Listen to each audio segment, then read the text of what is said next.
Mas Ari bangkrut apapun tetap harus bayar tuh hutang. Nggak punya apa-apa, jaminan Tetap. keluarganya. Iya. Ini ditagih terus ini. Orangnya meninggal, Tetap. keluarganya harus bayarin. Nah biasanya kalau di konven itu kan ditutup asuransi. Bagaimanapun caranya harus bayar. Karena ini tagihannya sampai akhirat. Dan ini bisa orang tidak masuk surga loh ketika hutang masih ada.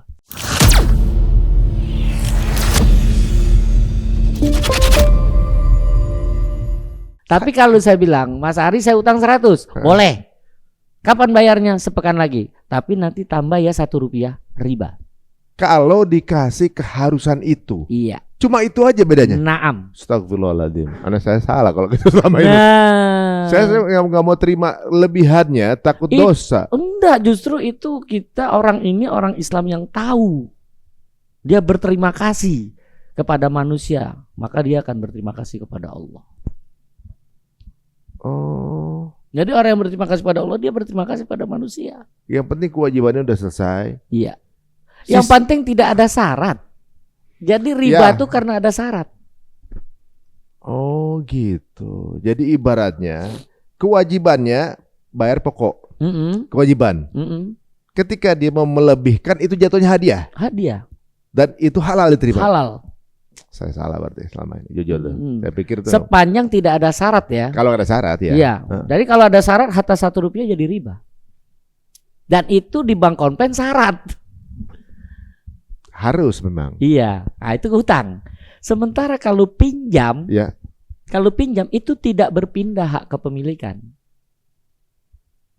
Contohnya gimana sih? Ya misalnya ini, saya pinjam kacamata. Ya. Dikasih. Ya. Ini kacamata ini masih tetap punya Mas Ari.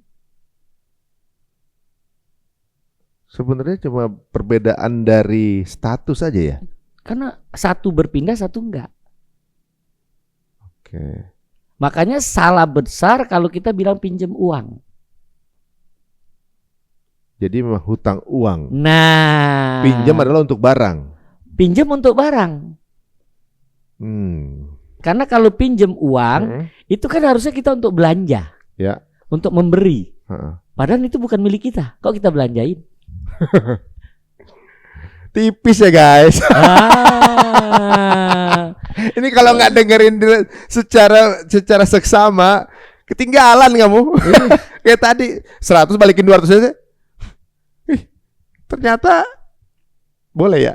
Berarti besok-besok kita kalau pinjaman orang, oke, nggak apa-apa, nggak usah lebih ya. Hutangin. Asal paham. Itu nggak boleh. Nggak boleh ya? Nggak boleh. Aduh. Bukan pinjam ya, hutang. Hutang. Karena kalau pinjam itu kita kalau uang nggak boleh kita belanjain, karena itu akan kita pulangin. Karena pinjam itu tidak berpindah hak kepemilikan. Tapi di masyarakat Indonesia dianggap itu sudah sama seperti hutang. Padahal hukumnya beda. Karena pinjam itu bisa akad sosial, bisa akad komersial. Sementara hutang hanya akad sosial. Pinjam dengan akad sosial itu namanya aria. Contohnya? Seperti saya pinjam motor. Mas Ari tidak ngasih biaya. Itu namanya akad sosial. Boleh pakai. Boleh pakai. Nggak perlu ngisi bensin. Tapi nggak boleh kasih ke orang. Nggak boleh kan? Karena pinjam. Bukan punya kamu. Iya, ya. Nah, itu namanya akadnya aria. Tapi ketika saya pinjam motor Mas Ari, oh boleh, tapi isi premiumnya ya. Nanti 1 jam 10.000. Itu berubah akadnya menjadi ijaro, sewa. Terlambat gua denda. Itu pinjaman. Denda lagi. Denda itu boleh nggak? Di pinjaman boleh, di utang nggak boleh. Muter saya ini. Oh, kalau di pinjaman berarti kalau barang boleh. Boleh. Telat denda boleh. Boleh. Tapi kalau utang nggak boleh ada syarat itu. Nggak boleh ada syarat tambahan, nggak boleh ada denda, nggak boleh ada penalti, itu kalau utang. Nah, ada lagi. Kalau kita ngutang nggak dipakai denda, nanti dia nggak komit. Kadang-kadang begitu. Nah, Ada beberapa, bahkan ada nih bank syariah yang kemudian untuk bukan pinjaman berarti istilahnya, utangan ya, utangan ya. utang. Nggak, maksudnya pinjemin dana itu berarti utangan ya. Utangin dana, tapi ada denda. Di mana? Karena kalau enggak di bank mana, bank syariah mana? Nah, saya nanti sebutnya off cam aja. Oh, iya. Maksudnya dikasih denda ini untuk menjaga untuk supaya komit katanya. Nah, ketika setelah komit uang misalnya dendanya pun sosial. ada untuk sosial, boleh nggak itu? Nggak boleh. Nggak boleh. Karena yang dilaknat oleh Rasul itu 4. Apa? Laknat Rasulullah Sallallahu Alaihi Wasallam, akilar riba, wa mukilahu, wa katibahu, wa saidaihi, wa qala hum sawa. Jadi ada 4 pelaku riba ini. Ya. Siapa? Pertama yang makan riba. Ya. Pelakunya inti. Yang makan riba itu bank konvensional. Oke. Nasabah bank konvensional itu makan riba. Yang kedua yang memberi makan riba. Yang memberi makan riba siapa? Bank konvensional. Nasabah bank konvensional. Jadi dua-duanya nih kena semua nih. Yang memberi, yang makan. Sudah itu 2 pencatatnya. Timbang nyatet aja kena juga. Kena. Penulisnya. Berarti karyawan dong. Iya. Penulisnya. Oke. Penulisnya itu sama juga di tempat antum ini. Kalau ada orang pembukuan, dia nyatet akad riba antum, dia kena juga. Berarti memang daya rusaknya jauh kemana-mana dong. Iya. Yang terakhir tuh 2 orang saksi. Jadi kalau ada transaksi riba jangan deket-deket. Kena juga. Jangan jadi saksi. Jangan. Hadir pun nggak boleh. Sama kalau kita akad nikah kan hadir sama juga saksi. Walaupun yang tercatat cuma 2. Waktu ada kerabat buka rekening di Salsuban Konven saya lagi jangan nemenin lagi. Kena juga dong. Iya. Istighfar berarti. Astagfirullah. Karena kan kemarin belum tahu, hari ini sudah tahu. Jadi kalau diajak ke konven saat ini sudah nggak boleh. Udah nggak boleh. Ngasih tahu bank konven juga sudah nggak boleh. Kalau makan di situ, kantinnya dekat situ boleh. Makan kantin sepanjang bukan orang konven kan nggak ada masalah. Nggak makan di kantinnya di bank itu gitu. Ada bank, ada kantin. Jadi bukan saya di bank konven, tapi ada kantinnya, makan di situ nggak apa-apa. Nggak apa-apa kan, makanannya halal. Katanya nggak boleh lagi ke bank konven. Nggak, kalau ke bank konven bukan transaksinya kan. Oke. Bukan transaksi. Karena tuh makan tuh. Sebenarnya kan berarti kan bank itu kan sebenarnya nggak haram kan? Yang haram ribanya kan? Bank itu tidak haram. Bank itu kan benda mati. Ya. Yang diharamkan tuh usahanya. Yang difatwakan tuh usaha lembaga keuangan konvensional dalam kurung ribawi, tutup kurung, termasuk perbankan dan asuransi konvensional. Jadi usahanya, bukan banknya. Bukan banknya ya. Kalau pakai servisnya buat transfer segala macam aja gitu nggak apa-apa. Kalau untuk servisnya nggak ada masalah di situ kan. Cuman sekarang untuk kita melakukan transfer kita harus buka rekening. Ya sih. Jadi nggak bisa digocek beliau. Nah itu tadi pas antum ketemu dengan praktisi gitu loh. Tapi kalau antum ketemu dengan ustadz mungkin bisa masuk. Antum ngomongin gitu. Saya lagi jadi celah nih. Oke, itu kan berarti bahwa sekarang di keadaan zaman sekarang sudah makin tipis sebenarnya opsi untuk kita masih menggunakan konvensional. Ya, kan, sudah nggak ada alasan lagi. Semua yang ada di konven itu bisa disyariah. Ya benar. Semua yang ada di konven bisa disyariah. Sudah ada. Memang sudah dari dulu ada sebenarnya. Sudah. Kan? Nah sementara saat ini yang disyariah konven nggak bisa. Di part mana? Jual beli. Jual beli. Jual beli motor, jual beli rumah, nggak bisa di konven. Bukan konven juga jual beli. Konven itu hutang. Yang belinya antum. Tapi kalau di syariah antum belinya ke bank. Kita pakai analogi. Ah. Misalnya ini mobil. Iya. Kan ada KKB. Iya. Ya kan? Harganya misalnya tuh 1 miliar lah gitu misalnya. Iya. Oke. Kalau di bank konven gimana penghitungannya? Kalau di konven itu kita hutang uang 1M sama bank konven. Kita utang. Iya. Dapat uang kita dari bank konven. Kita yang beli. Kita yang beli. Oke. Maka hutang kita dengan bank itu dihitung bunga dari 1M itu. Ya. Apakah mau flat nanti bayarannya, mau anuitas, itu tergantung banknya. Di ujung hari 1,4 tiba-tiba jadinya kalau di total, misalnya gitu kan. Iya, nah itu kalau di konven. Iya. Sementara kalau di syariah, Mas Untung beli mobilnya ke bank syariah. Jadi bank syariah harus punya mobil dulu. Jadi banknya yang beli. Iya. Kita beli dari bank. Naam. Nyicil. Oke. Nyicil mobilnya bank.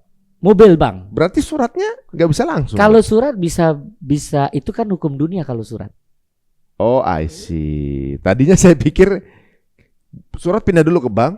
Enggak. Baru dari bank ke kita, enggak ya? Enggak. Bisa langsung. Oh. Atas unjuk. Itu aturan dari Satlantasnya itu. Dari kepolisian dia bisa unjuk. Ini mirip teman saya, ada yang berangkat ke Tanah Suci nggak pakai suntik meningitis. Gitu kan. Nggak bisa dong, nggak boleh. Siapa yang nggak boleh? Emang Nabi dulu suntik meningitis. Masya Allah. Oh ya, menarik sih sebenarnya nih. Oke. Misalnya, nah, ketika one prestasi atau gagal bayar, yang mana? Kalau ini gimana? Kalau ini gagal bayar kan dia ada jaminan.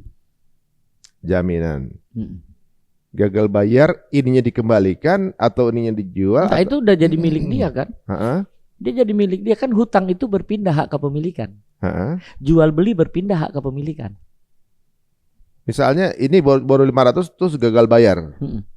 Berarti dia berhutang kepada. Dia hutang, akadnya hutang. Ini yang harus dia bayar. Sisanya lagi tuh. Iya. Sesuai dengan akad sebelumnya. Iya. Berarti utangnya jadi 900. Iya. Padahal dia udah bayar 500. Iya, tinggal 400 dong. Tinggal 900, iya. Padahal dia udah bayar 500. Harga mobilnya 1. Untungnya bunganya 400 aja kan. Jadi berarti masih utang 900. Nah, di situ ketika kita mau lunasin, kita bisa minta diskon. Oke, jadi sekitar misalnya 700 gitu. Iya. Bisa. Oke, itu dari sisi yang konven. Kalau dari sisi syariah juga seperti itu. Misalnya baru setengah nih, kebayar.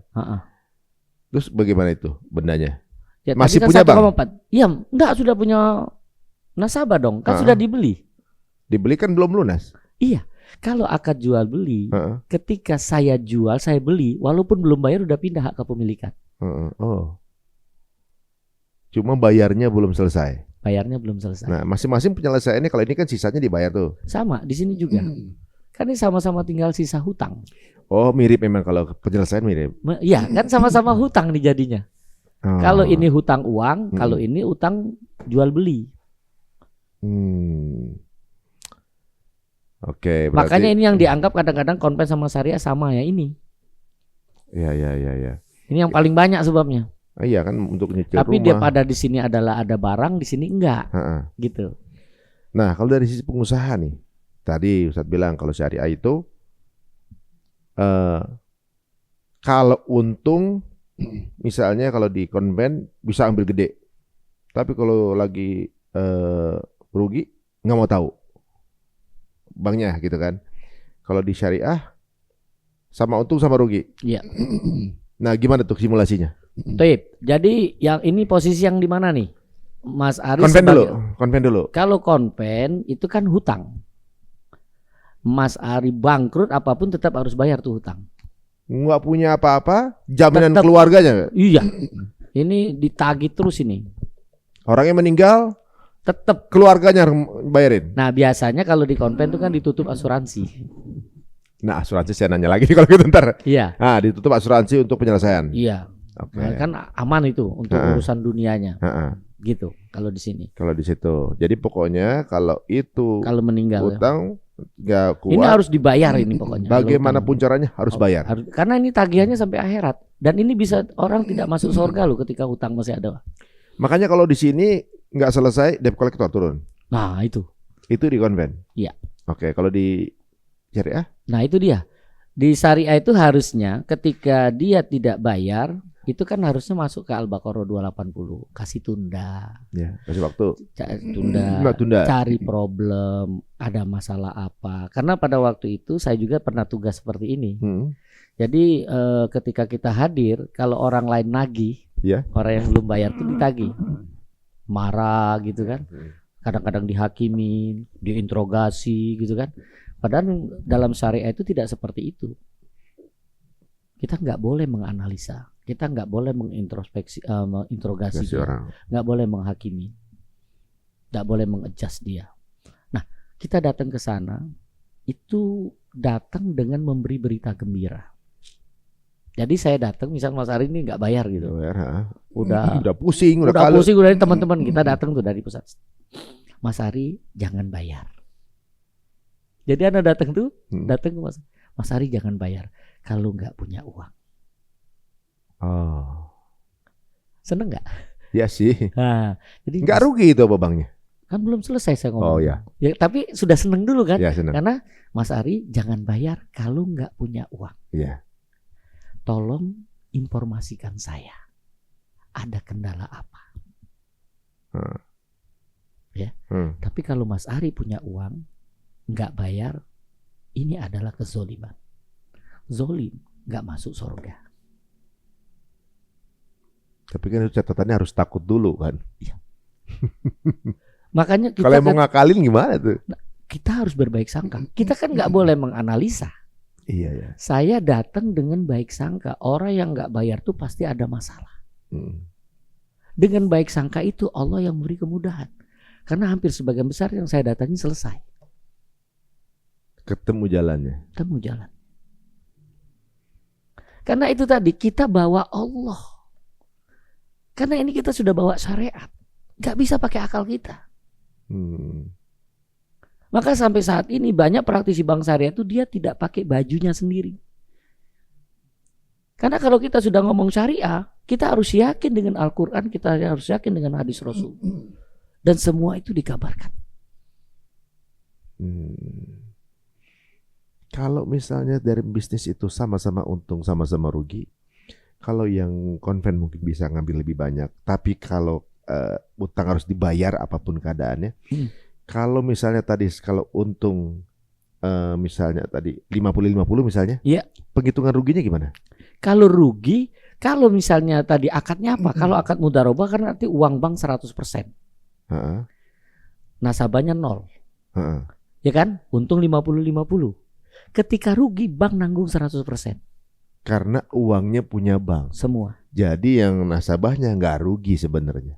Rugi tidak dapat keuntungan. Rugi nggak dapat keuntungan. Rugi waktu. Rugi informasinya yang sudah keilmuannya tidak dapat apa-apa. Itu ruginya. Tapi bank finansial. Malah lebih risikonya lebih besar banknya. Iya. Yang nanggung. Makanya kalau orang cerdas nggak mungkin ke konven. Pengusaha yang cerdas nggak mungkin konven. Iya. Iya. Antum mau mengembangkan usaha, ngapain ke konven? Ke syariah. Ya, makanya pakai akad musyarakah, pakai akad mudharabah. Rugi dia yang tanggung kok. Iya. Sepanjang antum tidak berbohong. Tidak wan prestasi. Antum jalani sesuai dengan alurnya. Ya saya dengar soalnya yang pengusaha-pengusaha yang bukan muslim itu ternyata lebih merasa beruntung dengan akad kerjasama syariah. Iya, karena bukan hutang ini. Ini bukan hutang. Dan tidak sampai ke akhirat. Karena bukan uangnya dia gitu kan. Iya. Dia keahlian saja. saja. Walaupun nggak ada hitungan akhirat kan beliau bukan muslim. Iya. Kan ini yang kalau nama syariat, syariat itu untung dunia, untung akhirat. Jadi kalau orang-orang kafir menggunakan syariat dia dapat dunia. Akhirat enggak. Nggak dapat ya. Tapi kalau antum sebagai seorang muslim, dunia dan akhirat. Mereka dapat dunia nggak pakai akhirat aja mau ikut gitu ya. Nah, apalagi kita kan harusnya kan gitu. Iya. Karena kalau kita pakai ad-dinu yusrun, agama kita itu mudah. Menarik ya. Kemudian saya baca mungkin teman-teman bisa search ya bahwa di Vatikan juga ternyata banknya itu seperti akad syariah. Ini menarik juga ya. Mungkin bisa teman-teman ditelaah gitu. Apa sih yang membuat mereka juga tertarik untuk mempelajari hal ini? Iya. Nah, kalau kita minjemin nih. Minjemin. Ngutangin. Nah. Tapi minta jaminan. Nggak ada masalah. Nggak apa-apa tuh? Nggak masalah. Nah, misalnya kita jaminannya mobil gitu. Boleh. Misalnya. Boleh. Orang utang, saya udah harus membiasakan gini ya. Uang tuh buat diutang. Orang utang sama saya misalnya. Let's say bisa 10 juta gitu. Naruh mobilnya atau motornya gitu kan. Motornya saya pakai boleh nggak? Nggak boleh. Hanya sebagai jaminan aja menjaga dia untuk ngelawan prestasi. Iya. Karena banyak yang sering kena nih pasti ya. Jaminan motor dipakai aja. Nggak boleh, dia harus bayar. Bayar untuk pakai itu. Iya. Saya pernah di salah satu podcast saya pakai analogi antum ini. Karena saya juga udah dulu taunya itu kan. Saya dibully banyak orang dulu. Tapi saya nggak mau ngomong lagi, orang inget lagi. Saya bilang itu karena tapi udahlah. Berarti benar kan nggak boleh dipakai kan? Nggak boleh. Oke. Dan itu banyak sekali yang banyak terjadi. yang salah. Makanya dalam akad, perhatiin akad itu terbagi 3. 1 tujuan, konsekuensi, karakter. Di tujuan itu terbagi 3 lagi. Ada tabaru sosial, ada tijaro komersial, dan satunya lagi di bawahnya jaminan. Jaminan ini ketika kita akad tabaru seperti di antum tadi, hutang 10 juta dijamin dengan mobil. Gitu. Ya. Nah itu artinya dia di tujuannya adalah 1 akadnya tabaru, 1 akad jaminan. Nah makanya ketika kita ada jaminan mobil ini, ketika dipakai ini harus dihitung. Sewa. Kalau dia mau sewa, tapi kalau dia bilang akadnya dia akad sosial lagi, hati-hati. Kasih manfaat.